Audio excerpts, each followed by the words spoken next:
Hi guys, அஸ்ஸலாமு அலைக்கும். இன்றைக்கி சண்டே ஸ்பெஷல்னு பார்க்கலாமா? White rice. இது வந்து முள்ளெல்லாம் போட்டு வைக்கிற ரசம். இது மின்னல்னு சொல்லுவாங்க எங்கள் ஊரில். மீன் குழம்புன்னு வைக்கிற தாளிக்காத ரசம் இது.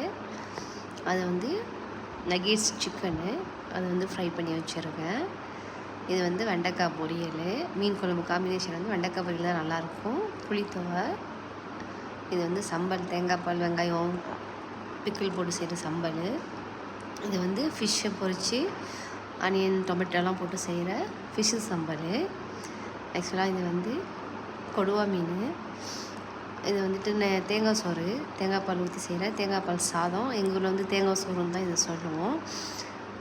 செங்கேணி மீன்லேயே பெரிய மீன் சொல்லுவாங்கள்ல, அந்த செங்கேணி போட்டு, கொடுவா செங்கேணி போட்டு வச்சுருக்க மீன் குழம்பு மாங்காய் போட்டு எங்கள் ஊர் ஸ்டைலில் எப்படி இருக்குதுன்னு பாருங்கள் காய்ஸ். ஓகே, பாய், அஸ்ஸலாமு அலைக்கும். லைக் பண்ணுங்கள், கமெண்ட் பண்ணுங்கள், ஷேர் பண்ணுங்கள் காய்ஸ்.